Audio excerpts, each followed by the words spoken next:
Yeah. So, on this episode of Unreasonable Comics, we're going to be talking about one of my favorite and original favorite characters, Rogue from X-Men. This is from the individual Rogue comics, the 2004 to 2005 volumes. There was more than one instance where they tried to make a Rogue-devoted character comic. I believe 2000 to 2001, and then 2004 to 2005, and then there was another instance somewhere mixed in there. But obviously they keep trying, just like other characters. They want to... She's introduced in the 80s, and it took them 20 years to give her a backstory. That just goes to show how great of a character she was, how great storylines they could do with her without having to give her a full onslaught backstory. We didn't even know her real name. She was always just Rogue until very soon after.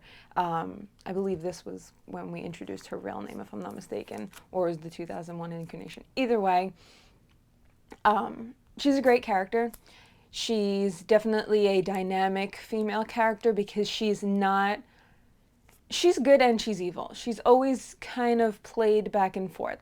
If you read her in the original comics, she is raised by Mystique, and it's not her mother, but she has raised her like she was her own, and she eventually joins the Brotherhood with Mystique.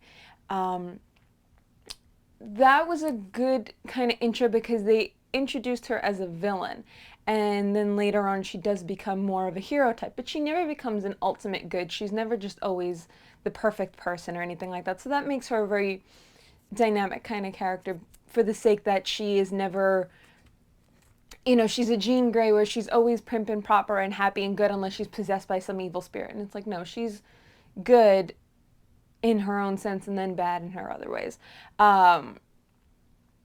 She was kind of a mercenary type, not necessarily, but she was like an assassin.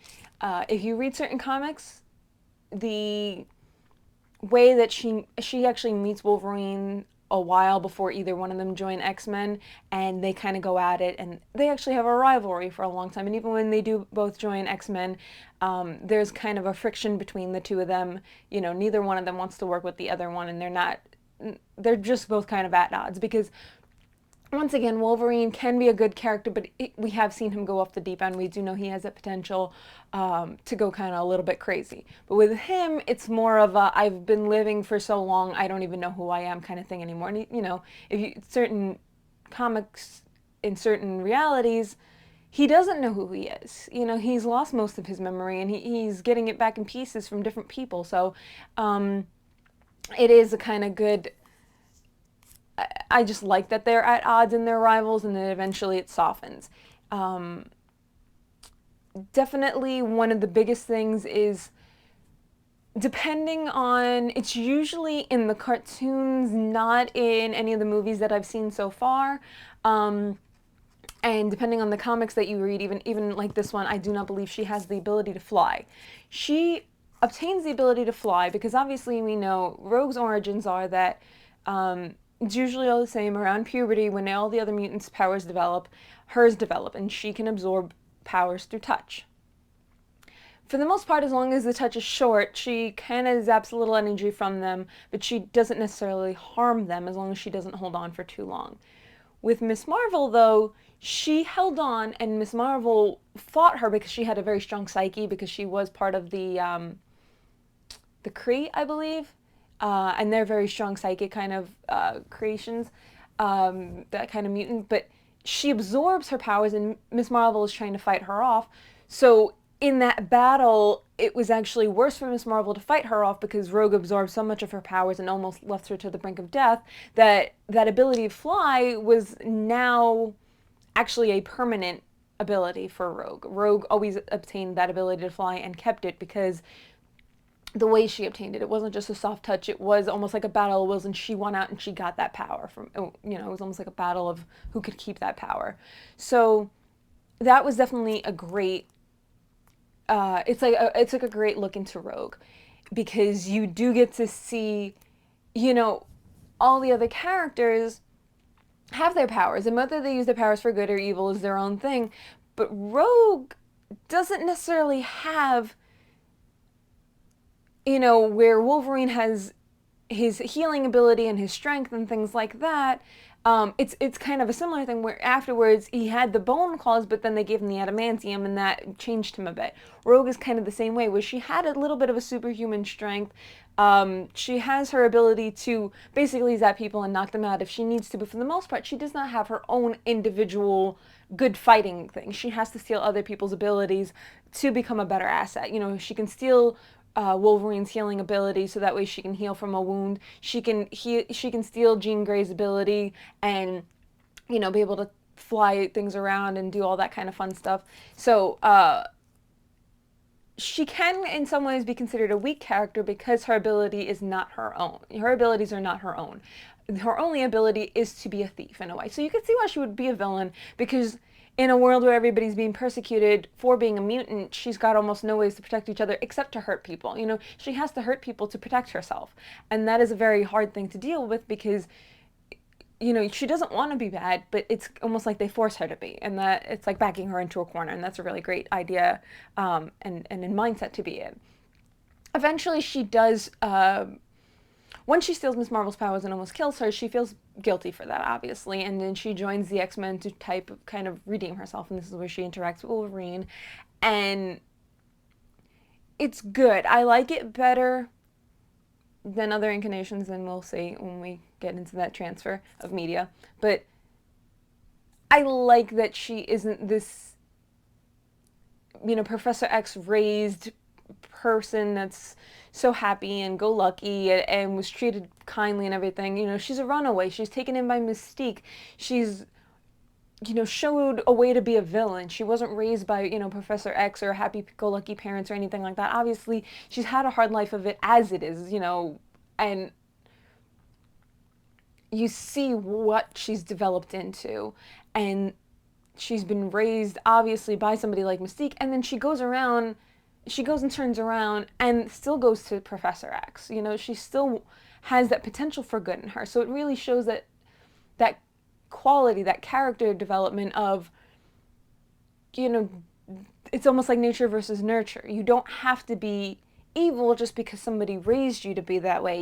You have a power that can be used for bad, but instead she tries to use it for good. Now, you know, she tries to be a better person in that semblance. So that's definitely a great Rogue insight, is that she's always tried to be better.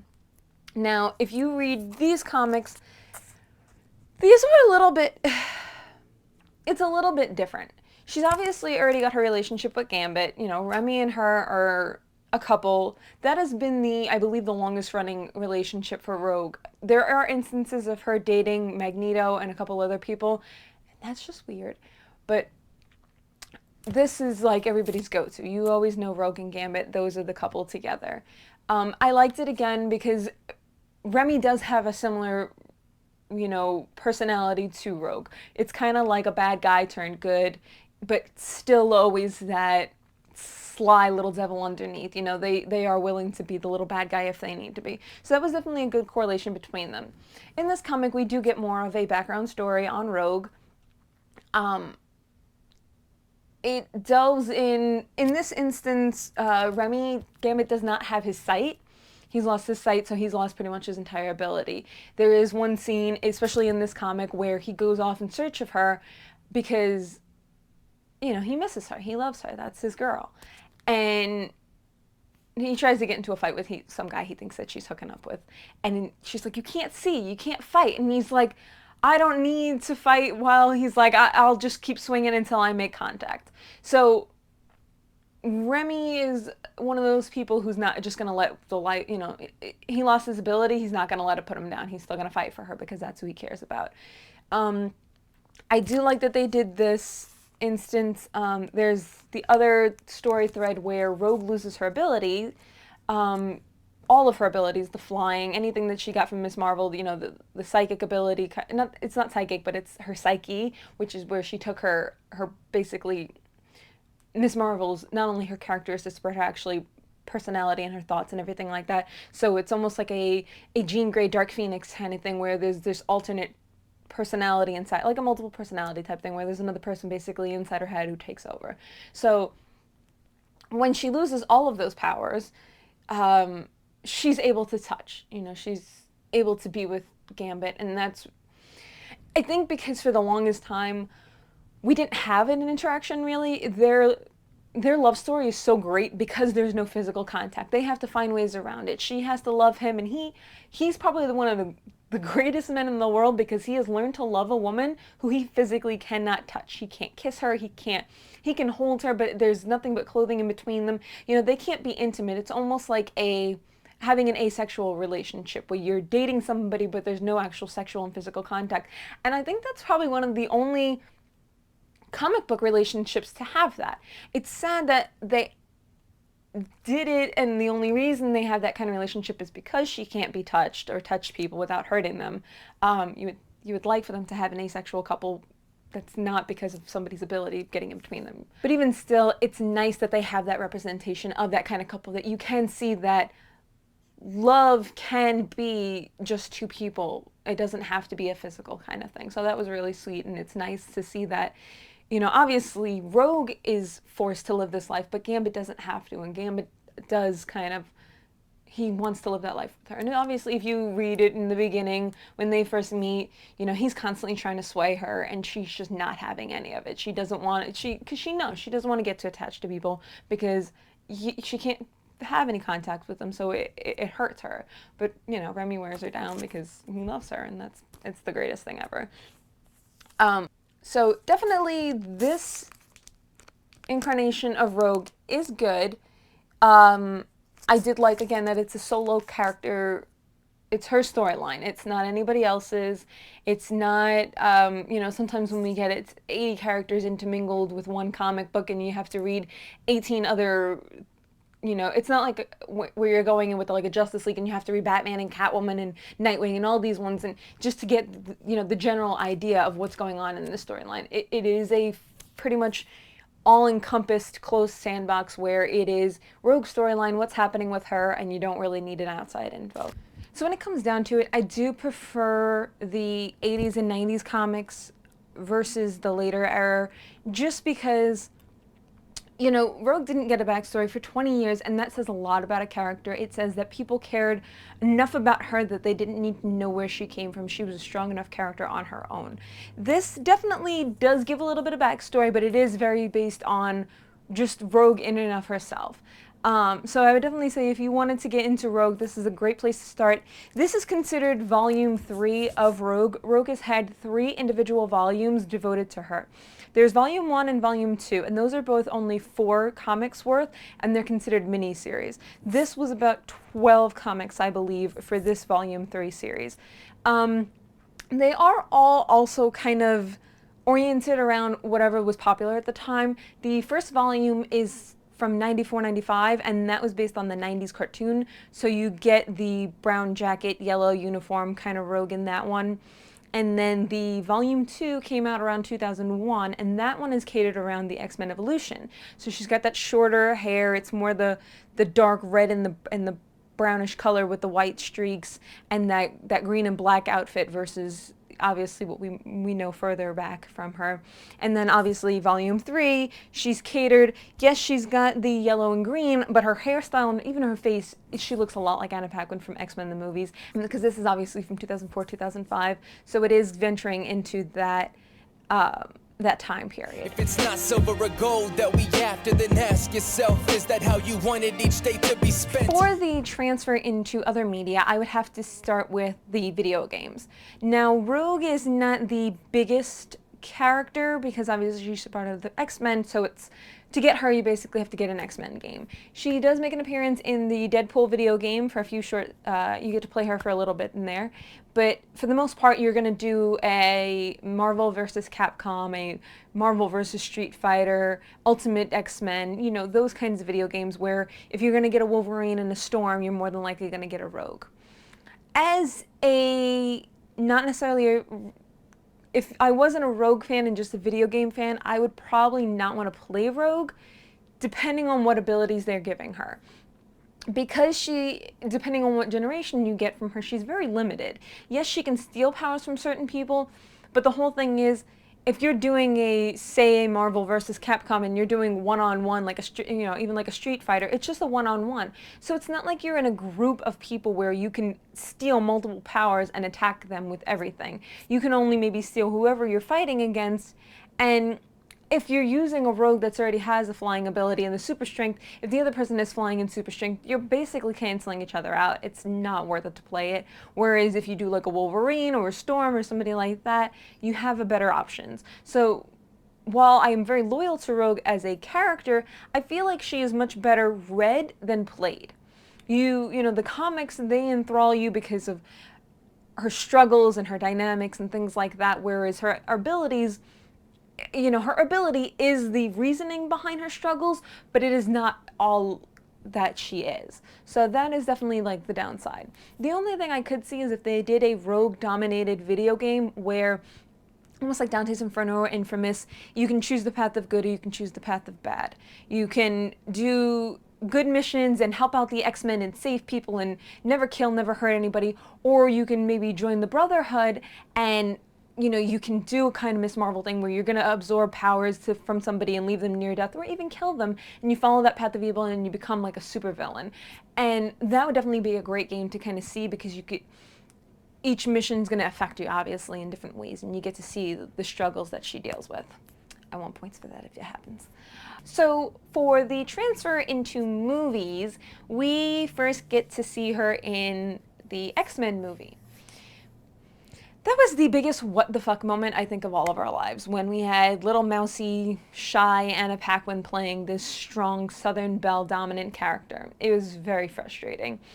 They cut out 90% of Rogue's backstory. We don't even get her backstory for 20 years, but we can tell that this girl's been through the ringer. And even if you didn't necessarily get backstory, there's still a story to Rogue, and they squashed it. The only things that they kept were the fact that, like most mutants, Rogue's ability developed as a teenager during puberty. She hurts somebody and she runs away. But Rogue also had a hard life growing up. I believe her mother's dead and her father was raising her, and it was just not a good time. And she goes and lives with her aunt, and that's who raises her. And then she still runs away. So, it's all character building. It makes her who she is. The good thing about the comics is the fact that, when Rogue runs away, she gets raised by Mystique and she joins the Brotherhood. And that's where she develops her bad side, and that's when she interacts with Wolverine. And, they come to blows when they first meet their enemies. Whereas in the movie, she runs away, and within the first 5 seconds of running away, she meets Wolverine, and suddenly they're good together. And they join the X-Men, both with clean slates. And it seemed like neither one of them had a history. And that really bothered me, because you wiped away 90% of what makes them who they are. And I know that they could have, if they really wanted to, thrown in a Mystique. They could have had her run away and had that interaction with Mystique and been raised by her, even if it was just for a few months. And then, obviously go off and she interacts with Wolverine. And then later on, when Magneto and Mystique come to capture her, it's almost like a sense of betrayal. It's kind of wrapping it all up into the same universe. It would have been great to tie it all together, but it seemed like they didn't want to have almost anything to do with the original storyline, and that really greatly bothered me. So I would have to say, for transfers, that was the worst of them. Definitely the movies was the worst representation of Rogue you will ever get. So with the TV shows, we got much better representation. We got X-Men, the 90s cartoon, we have X-Men Evolution, we have Wolverine and the X-Men, and there was even the stop-motion comic as well for X-Men. I believe there was another show as well, can't remember offhand, but for the most part, they've been pretty good. I have to say that the 90s X-Men and the Wolverine and the X-Men are two of the better representations. I know that the opening for Wolverine and the X-Men is kind of an homage to the original 90s cartoon, because you get the Sentinels, and it's a world where they're being persecuted. Mutants are known and they're fighting, and it was definitely like a nod. You didn't feel excluded by being a former 90s X-Men fan. You could be growing up still, or you could be an adult and you could have kids and stuff, and you're just kind of watching with the younger audience, and you feel like, hey, they didn't forget about me. They still remember what we used to all enjoy. So I liked that we had that kind of, it was almost like a melding of the worlds. The other big difference was definitely Whereas the 90s had Jubilee, such a horrible character. The Wolverine versus the X-Men had Kitty Pryde, who was much better.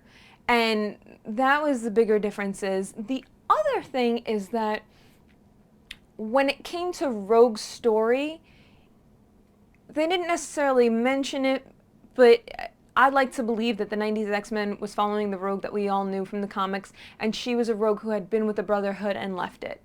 Whereas with Wolverine and the X-Men, obviously this is later on, and Rogue goes and joins the Brotherhood after having been with the X-Men. So it was kind of like a swap of that.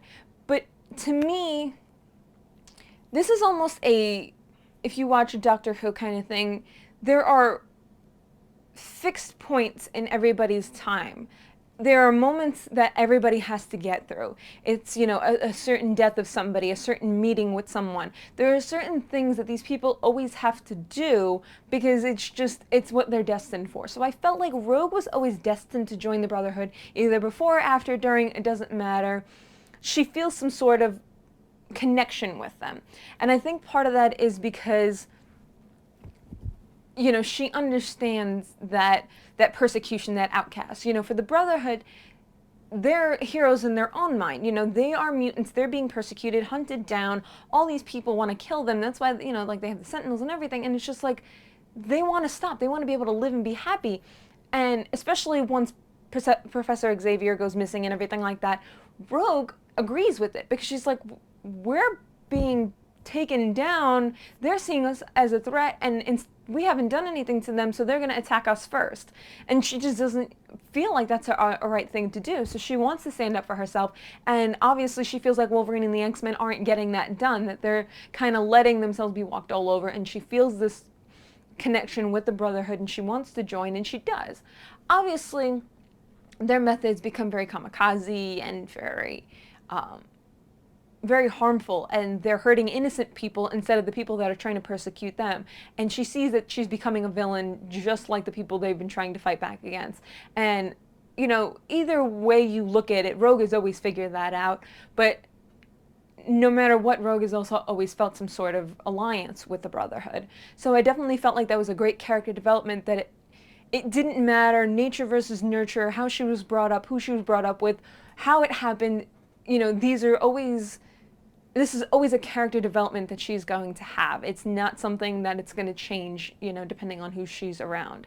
So I liked that we had that kind of stable part of Rogue, that she's kind of like a rebel at heart in a way. So yeah, definitely that was a great kind of correlation between the two of them, where, you know, the 90s X-Men and the Wolverine and the X-Men, you weren't kind of getting two different worlds. You were kind of getting a similar, it was basically an alternate reality in a way. And I greatly enjoyed that. One of the biggest issues I know everyone had with X-Men Evolution was the age difference. They took a little bit of a liberty with that. If you read the original comics, if I'm not mistaken, Jean and Beast were supposed to be brought in around the same time, not necessarily the exact same age, but similar. So, of course, in X-Men Evolution, now you have Jean and Scott and Rogue and Kitty and Nightcrawler as teenagers, whereas Storm and Wolverine and Beast are more the adults. So, yeah, that was a change. I understand being upset about certain changes like that, so, you know, if I had been as adamant about it, I'm sure it would have tweaked me, but the one thing I did enjoy about the X-Men Evolution cartoon was that you did get the Rogue, Nightcrawler, Mystique storyline. So we do find out that Mystique is Nightcrawler's mother, and we do find out that Mystique is actually the one who raised Rogue for the latter part of her teenage years. And, you know, you do get that little kind of flashback to an homage, basically. You know, they weren't trying to make all their own new stories. They weren't trying to cut out every other past incarnation. They were just trying to figure out a way to work it in while catering to a younger audience. So I did like that. I did like that we didn't completely ignore them. I do have to say, though, that the 90s cartoon was the best representation because it best represented the 80s and the 90s comics. You get Rogue with the same powers, kind of the same relationship status, and almost the same person. You know, we don't really get We don't get to see Rogue in the Brotherhood. We don't get to see Rogue being a wild child or anything like that. Because with the X-Men cartoon from the 90s, you kind of just get thrown into it. There is no setup, really. There is no introductions. They don't go step by step with each character and telling you everything about them. You kind of just get thrown into their world, and it's either sink or swim. So that was definitely a great thing, because it's almost like the comics where you kind of just get thrown into certain stories depending on if you never picked up a first one, you just picked up a random one. So I did like that. I did like that Rogue had her flying abilities from Miss Marvel. I did like she had the super strength. She was that sassy, strong Southern belle. The one thing I liked was the dynamic between her and Wolverine. There was a bit of an animosity you could kind of tell between them. They bickered a lot. That could just be because they are such strong, dominant characters.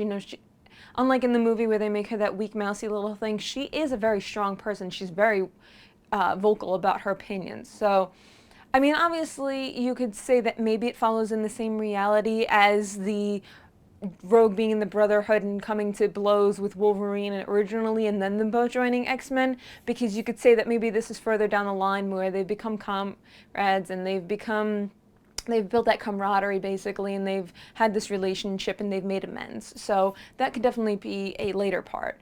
The one thing that did bother me about the X-Men 90s cartoon is the fact that for some reason Rogue has a minor crush on Scott.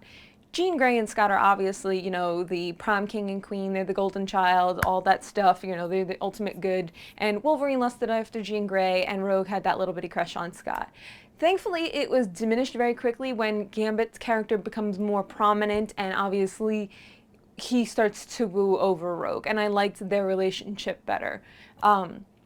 Just because also you have Rogue as a character who is already lusting after touch. Not necessarily a sexual touch, she's just lusting after connection. Spend a week without any human interaction and see how much it bothers you to not just, feel somebody touch your hand or to feel a hug or a kiss. And it's one thing to choose not to do it, but it's another thing when that choice is taken from you. So it was frustrating to have Rogue being a character who's already lost so much, and now she's lusting after a person she can never have because he's in love with Jean. And it frustrated me. It was like, how much loss are you going to make this girl deal with? How much are you going to basically strip from her? So when you get Remy lusting after her, and I think the reason she did lust after Scott was because he was untouchable, because she knew there was no chance she could ever have contact with him. Whereas with Remy, she kind of pushed him away because she knew if she wanted to, she could fall for him, but she would still never be able to touch him. And that is a very hard thing to accept, is to say, look at what I can have, but look at what I can never touch. It's very hard. And like I mentioned with the comics, I do love that they are a great representation of an asexual relationship for the most part. Their whole relationship is built upon them. It is built upon their friendship and their love and just the way they interact with each other. It is not a sexual relationship. It is not dependent upon that.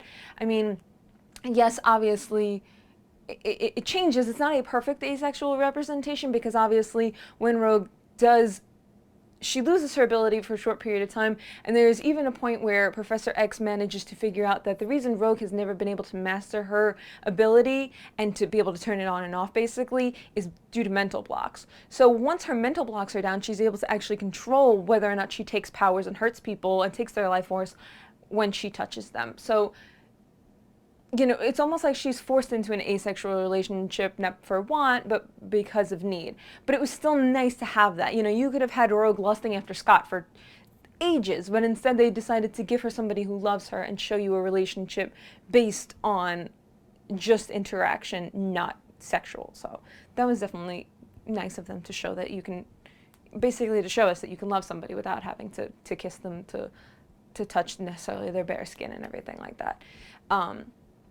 So I would definitely say that out of all of them, the 90s X-Men cartoon was the best representation, and it was definitely the best transfer of media for the Rogue comic books.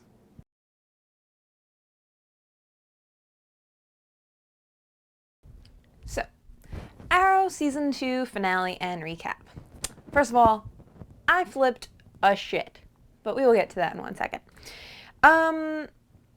we start off the season after the bombing and everything, basically, of Malcolm Merlin blowing up. What we do isn't Starling. the obvious. I'm loosening So a lot like of prisoners lozenges and escape. proving I'm the opposite of what They've you been trying to keep a lot of them in, but unfortunately, some of them keep slipping through. One of the first ones that slips through is the doll maker. The next one is the Count. The Count was a very hard episode, but it was really great at the same time. For a long time, Oliver was trying to be good and not kill, and unfortunately, the Count put him in a place where he had to because he was going to hurt Felicity. And that ventures into my when I get to it section of the Felicity moments. But for the most part, those were the setups. These were villains who are showing up and basically there's somebody funding them, helping them, getting them out, getting all these bad people to basically throw Oliver off his game. We find out that it's Sebastian Blood. Unfortunately, Oliver does not find this out for a time. He believes that he's on his side. I mean, it's basically the end of the season when he finally figures out, like, hey, Sebastian Blood's not a good guy. But that was the lead up. But even then, after a time, we figure out that even Sebastian Blood is not the mastermind behind this. It seemed like he was setting up all these people and getting an army together, but really he was doing it for somebody else. He was doing it for Slade Wilson, who has now become Deathstroke. And that was our ultimate villain for the season. We also get Black Canary. Sarah Lance comes back. I was not happy about that, only because they changed the actress. The original actress that they had season 1 for Sarah Lance looked a lot like Laurel, and I liked her a lot. And then they changed her, and I guess they thought we wouldn't notice or didn't care, whatever. I hate when they do that kind of stuff, though. And I just did not enjoy her as much. I don't know what it was exactly, but there was just something about her I didn't like. Also, with Sarah Lance coming back, we get the League of Assassins. I liked this a lot. The only thing was they used Nyssa instead of Talia. They probably did this because Talia is more closely linked with Batman storylines and things like that. So you can't really get into Talia without getting into Bruce, and that's all part of, the Man of Steel movie and the Batman, Superman, all of that kind of storyline. So they're not really trying to separate the TV show from the movie's sandbox kind of thing. But definitely it was a great intro because it's going to give us more villains, more characters, more dynamics for us to venture into. I honestly kind of wish they would have done a League of Assassins spinoff or a Suicide Squad, because we also get a Suicide Squad episode. We introduced to that. And that was great. They do a little hint to Harley, but they didn't acknowledge really, they didn't call her Harley Quinn. They didn't show her face. You just hear that little quirky voice going, "Does anybody need a doctor?" And, that was a great nod to that, but unfortunately she is still wrapped up in the Batman franchise, and unfortunately that franchise is owned by a different company, and they really don't want to mesh them together, which just drives me crazy when stuff is split up like that, because I wish they could do a Suicide Squad TV show, just because then they probably could get the rights to it and then be able to do it, and there's just such great dynamics between all of them. When Harley is not connected to Joker, you get really in depth with her, so that would have been great. We do meet Barry Allen, though, who is going to become the Flash. And that was a great thing, too, because it was a slight intro, and it gets, the Arrow fans hooked. It gets the people who are already invested in this kind of show hooked. Plus, he threw in a little dynamic between him and Felicity and Oliver. Thankfully, we didn't have to deal with a love triangle or any of that bull. But for the most part, it did kind of shake things up and gets Oliver thinking more about Felicity. The last part of because we've introduced a lot of characters this year, a lot of new developments in characters and their personalities. Roy Harper, who, if you read the comic books, he is Speedy, he is Red Arrow. But in this, they called Thea Speedy, which bothered me in season 1. And thankfully, this season, he did call him Speedy at one point, and Roy's like, "Don't ever call me Speedy again." But he does give him the mask, and he's got his own arrow in the final episode, and he is basically Red Arrow in that. And they're going to call him Venom next year for season 3, which I guess is fine. They're not really calling anybody by most of the names in the comic books. Even Count Vertigo was turned into the Count, things like that, just swapping things around. That's fine, whatever. But it was a good introduction to have him.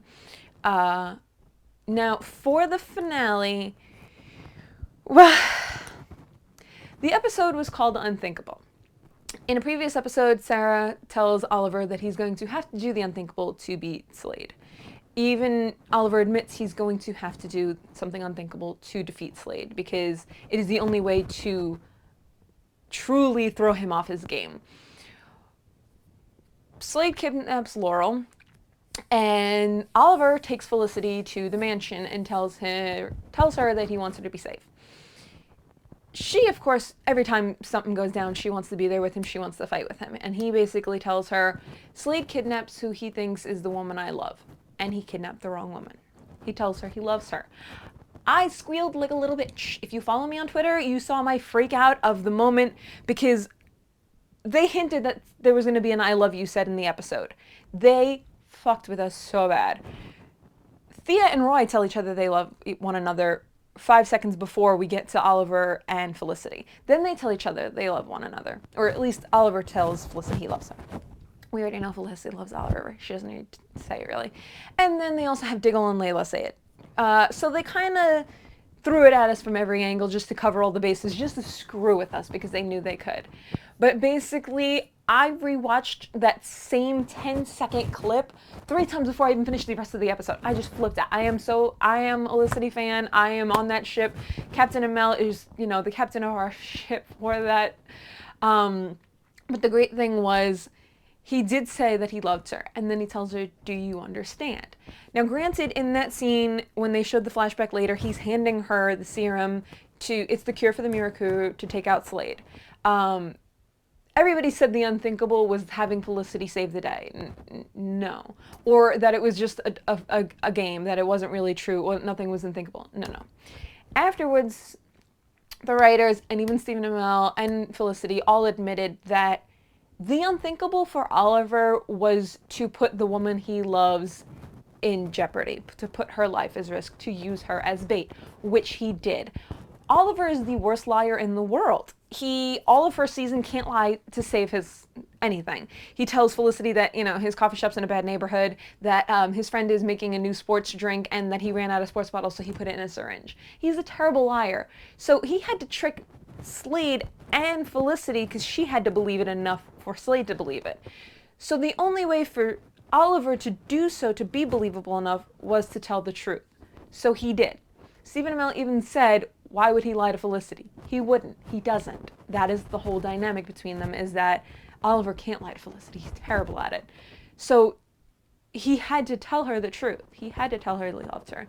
And the do you understand was not only do you understand that you need to take this and you need to defeat Slade, but do you understand what I'm saying to you? That was the real thing. And then at the end, there's them on the beach, and she's saying to him, that really was unthinkable. You pretending like you love me. We really sold it. Or you really sold it. And then he says, we both did. But the entire time she's talking to him, he doesn't deny it. He doesn't say, no, I didn't mean it, or yeah, I did mean it, or anything. He just stares at her. And it's almost like not denying it was confirming it. So it was definitely a squeal moment for all Felicity fans. It was a great episode. I definitely rank it a 5 stars. I loved that season, that episode. It was just great. So I would definitely recommend, if you haven't seen it, I'm sorry if I spoiled anything for you, but watch it just because it's worth it to watch it. I rewatched it like 3 times in one night, so it's totally worth it. Can't wait for season 3. Hope they get more into this because it's great. So yeah, that was my season 2 recap and finale review for Arrow. It's like magic from my hat, number 9, and it's tragic when they rap, and I wonder why. So for collectibles, I chose the Bowen Designs Rogue Classic statue. This is a piece modeled after the 80s swimsuit Rogue. She is basically covered in almost head-to-toe full black latex, including her upper body, and she does have green boots, a green one-piece swimsuit, basically. That was the reason it was considered the 80s swimsuit, is because she does wear a swimsuit, it's just over a black latex. And even her gloves, and I loved this outfit on her. I wanted to cosplay, and I thought, one, it was the easiest thing to do, and I don't know, there was something about it that I love. It is one of the First of all, Rogue looks a lot better. A lot of times when you look at certain collectibles and statues and things like that, they give her a very awkward face, especially if they're trying to do the 80s with the big poof, you know, the 90s kind of X-Men cartoon hairdo, and her with the cliche brown jacket and the yellow, obviously, X-Men suit. While that is, I think, probably the most popular Rogue costume, it is not necessarily my favorite. I know it, yes, obviously, if I'm going to pick a second best, that's going to be my second best because it's the one I've known for the longest. But the 80s swimsuit one I liked the best, and the statue looked best. One of the great things about the statue is that it looks a little weird if you're not looking at it actually up close, or like kind of on a table. If you're looking at on a picture, it's a little difficult to tell. But her foot has this piece attached to it, and it's this kind of clear, curved piece. What it's meant to represent is meant to represent her shooting off and flying away. And I thought that was a great thing to show because, like I said, one of my favorite powers that she has, obviously besides her being able to absorb abilities, is that she can fly. And I feel like a lot of times they just show you, you know, she's either posing like this or she's posing like this, and it's just really awkward, weird posing and things like that. And I look at the ones, and even the busts and things like that, they don't appeal to me. But that one is definitely my favorite. That one is extremely expensive also, but I feel like it best represents who she is. So that is definitely my top pick for the Rogue collectible section.